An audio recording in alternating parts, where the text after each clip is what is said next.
With the start of the new year comes the Lunar New Year, a holiday for families. On this day, families come together, cook delicious food, and have a good time. But 32-year-old Jiahan isn't happy. She is an out-of-work freelancer, but most would say that she is unemployed. As she is cooking for the guests who have yet to arrive, she is irritated that they are getting in her way and eating the food she cooked before everyone arrives. When she suggests that her parents should cook the food since they are eating it, Jia's mother reminds her that cooking is the least she could do since she lives at home and doesn't even pay rent. Jia's sister, Jimin, arrives with her family, and Jimin's husband is carrying the grandson, and Jimin is exhausted from the trip and wants to sit down. Jia appears out of the shadows to greet her little sister, with an almost fake smile. Jimin responds by noting that the apron looks great on Jia and mocks her relationship status by saying all she needs to do now is walk down the aisle. But Jia doesn't find the joke funny. She insists Jimin puts on the apron to help her cook with a lifeless expression. Jia's mom is not impressed and hits her. Jia just wants someone else to cook. But Jimin's husband points out that Jimin is tired enough as is, suggesting she is pregnant with a third child. This is big news for the family, and they start eating. Soon after,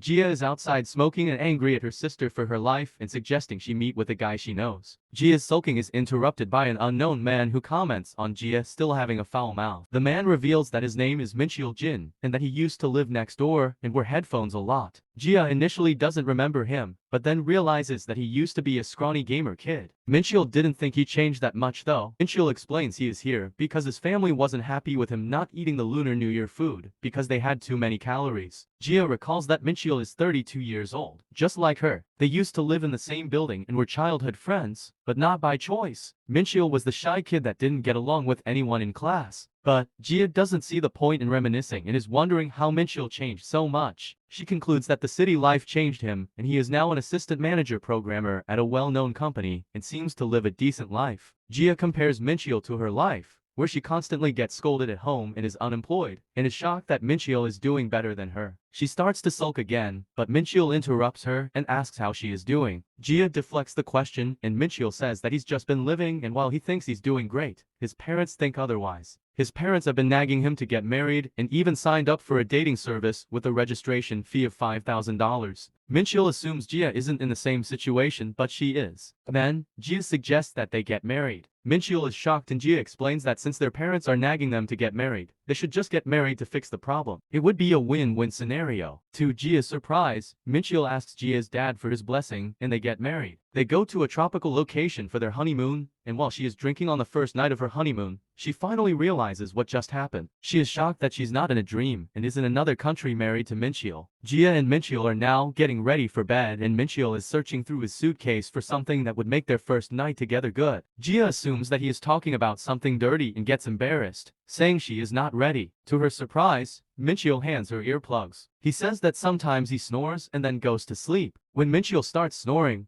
Jia uses the earplugs and goes to sleep, noting that Mincheol is very practical and prepared. The next day, Jia is carefully choosing her clothes. Mincheol appears in unfashionable but comfortable clothing and asks how much longer Jia is going to take. He is even wearing socks with sandals. Mincheol asks if it matters and Jia says it does because she will be looking. Since their schedule isn't tight, they go clothes shopping. While Jia doesn't know much about fashion, she thought anything else would be better. She was wrong. Mincheol comes out in a red and blue outfit with suspenders. His justification is that the colors are bright so he won't get hit by a car. Jia gives him a shirt and pants to try, and she says they look nice to her. Jia decides to pick out a few new outfits, so he can rotate between them. While she is looking, Mincheol notices the swimsuits. This prompts him to ask Jia if he can pick out a swimsuit for her for their banana boat ride. Jia agrees without thinking but is embarrassed when she realizes what he asked. Jia and Mincheol finished shopping and are heading toward the shore. But Jia is still embarrassed that Mincheol picked out her swimsuit. She is obligated to wear it at their next activity and doesn't even know what kind of swimsuit he bought. Jia thinks he bought a sexy one, but that was not the case. Mincheol bought her a wetsuit to match his. To Mincheol, this was the best choice because they are comfortable and insulated. But to Jia, his choice is embarrassing because this is their honeymoon and everyone else is in bikinis and swim shorts. She was concerned that it would be too hot. To her surprise, the wetsuit was very comfortable. The two had a wonderful time on the banana boat,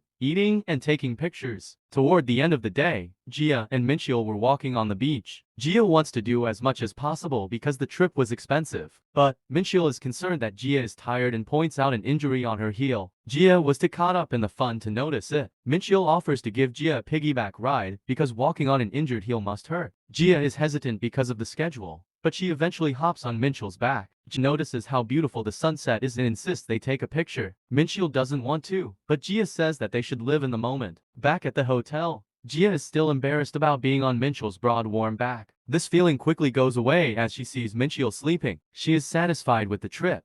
Mincheol presents Gia with a paper. Gia remembers something random about a cartoon theme song. The lyrics were "Just do it, just do it. It's okay to make mistakes because you aren't an adult yet." Gia is just realizing now that this means that you're screwed if you make mistakes as an adult. The point is that since Gia said they should get married, her life has spiraled out of control and now she is living with Mincheol. Back the paper. The paper is a contract for living together. Gia is shocked and throws it on the floor. She accepts that they need a contract and they each write 3 conditions. Mincheol's rules are no smoking, don't bother Mouse, and say something if something is wrong.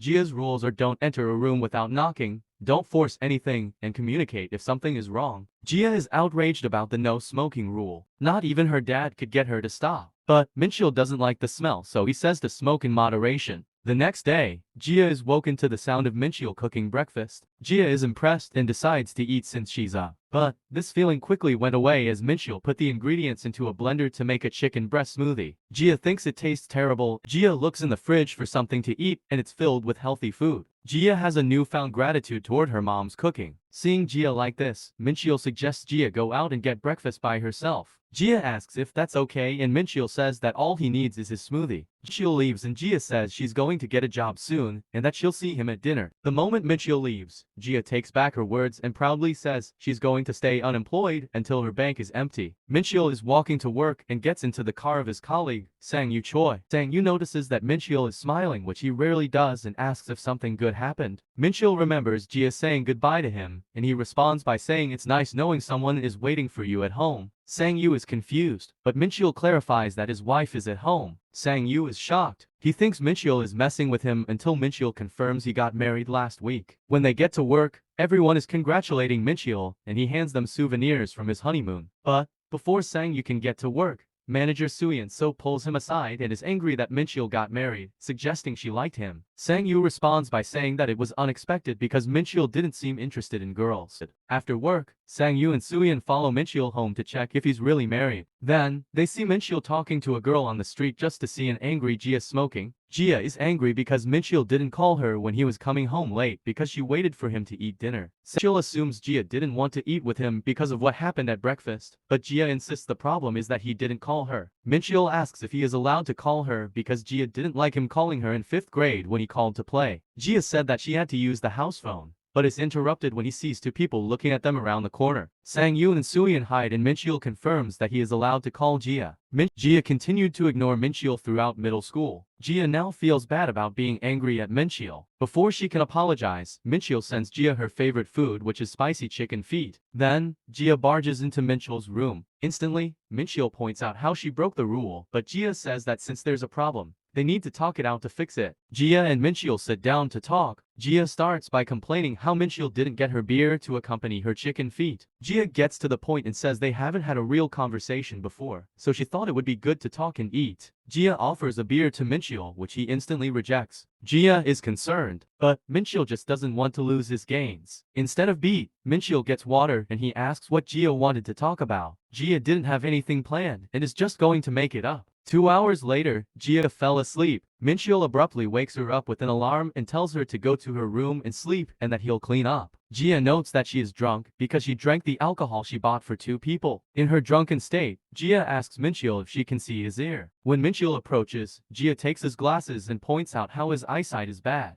Mincheol wants them back and pushes Gia against the wall. She is having fun until she realizes that Mincheol is very attractive without his glasses, and they are very close together, so she gets embarrassed. Gia gives the glasses back and flees to her room. She is very embarrassed and doesn't know what to do. The next day, Gia stares at Mincheol as he leaves for work. She wants to apologize about last night, so things can go back to normal. When she attempts to say sorry, she gets nervous and says I meow because the cat said meow. Mincheol is confused. At work, Mincheol asks Sungyu about Gia's meowing. Sungyu thinks he is bragging, but Mincheol is genuinely confused. Sungyu, who supposedly has a doctorate in loviology, has a simple solution. He says that Mincheol needs sympathy. So, when he gets home, Mincheol meows at Gia. Gia falls to the floor in embarrassment. Mincheol states that Sungyu said this would help, but Gia is mad that he told other people about it. To avoid situations like this, they added a clause in their contract to keep what happens between them a secret. A few days after, Suyeon suggests that Mincheol host a housewarming party. When Mincheol tells Gia this, she is initially hesitant, but she eventually agrees to do it. Mincheol asks why, but Gia insists. Hao wants to because Mincheol hates the idea. This is revenge for making her embarrassed yesterday. The next day,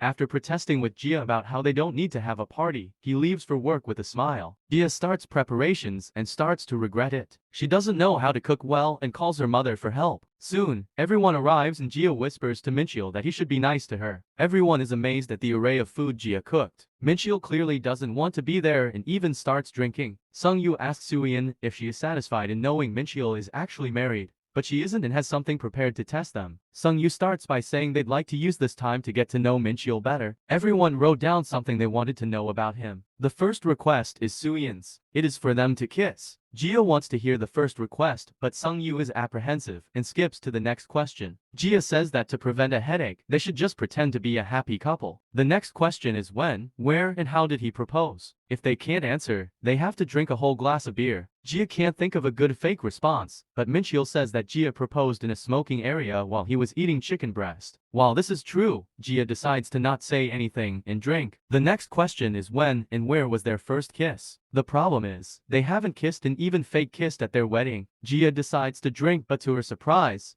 Mincheol says they kissed at 5 years old in kindergarten. Gia doesn't remember, but Mincheol reminds her that her nickname in kindergarten was the smooching ghost because she went around kissing everyone. Gia is mad that Mincheol would bring this up. The party soon ended and everyone went home, but Sungyu and Suyeon agree that their actions seem fake. When Sungyu asks if they should look deeper, Suyeon says no. Sungyu is shocked and almost gets into an accident. Suyeon says that it's okay because she didn't think she could force her way into their relationship. Suddenly, they ended up waking up in the same bed together naked. Will this be the start of a romantic relationship? Back in Gia and Mincheol's apartment, Gia explains why talking about them kissing in kindergarten and proposing in a smoking area is embarrassing. Gia thinks this is common sense, but remembers that he's dealing with Mincheol. Gia says they should pick another time for their first kiss. Before they can decide, Gia gets a call from her mom. Her mom called to say Spaghetti Man Loses His Way came out today. Spaghetti Man is a work that started Hero Movies. Gia asks if her mom watched the movie as soon as it came out and says yes. Immediately after, Gia's mom tries to spoil the movie, but Gia ends the call before she gets the chance. Gia's family has a punishment system where if you don't watch a movie the day it comes out,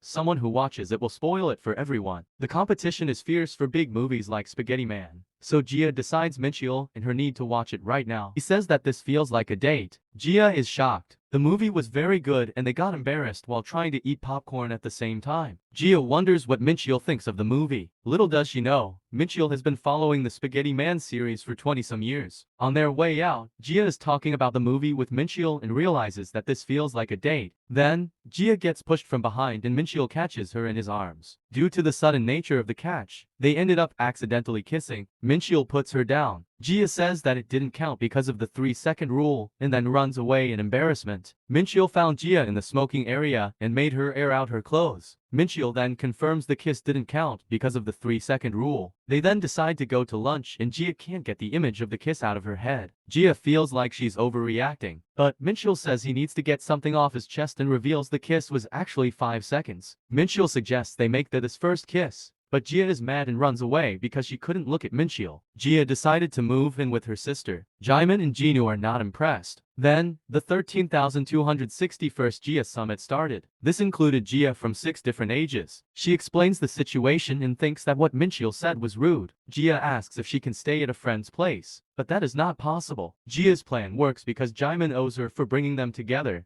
giving them money for dates, and convincing them to get married. However, Jimin is not happy. Despite the gift, Gia and Jimin start talking. They note how Jimin's children take after Gia, and when she tries to spoil the Spaghetti Man movie, Gia reveals she already watched it. Jimin asks what happened with Mincheol and guesses that Gia ran away after fighting with Mincheol. Gia confirms this. Jimin then agrees to let Gia stay there to babysit the kids so they can go out. Gia isn't happy about this, but she doesn't have a choice. After 2 hours, Gia realizes how hard it is to be a parent. The doorbell rings. She opens the door to find Mincheol standing there. Gia slams the door shut and is wondering what he is doing there. One of the children says that if someone who looks like Mincheol comes, he should be let in because he is food. Gia has been set up. While the kids are eating ice cream, Gia and Mincheol get to talking. Mincheol reveals that Jimin told him that she was here. Gia protests, but Mincheol reminds her how the contract said they need to talk it out. Mincheol asks why she is mad. After pondering the question while feeding the kids ice cream, which Mincheol refuses to eat, she remembers it's not a big deal since they're both adults. After Jimin and Jinu got back, they left together for the apartment. On their way back, Mincheol apologizes and says he should have thought about it and said sorry earlier. Gia says that Mincheol is only saying that because that is what Gia wants to hear. She continues by saying Mincheol should be punished with a forehead flick. Mincheol doesn't want one due to past forehead flicking trauma. Before the flick, Gia says she's mad because she doesn't want her first kiss to be an accident. Gia decides to kiss Mincheol on the forehead and says that this is their first kiss. Please consider leaving a like, subscribing and becoming a channel member for access to videos early.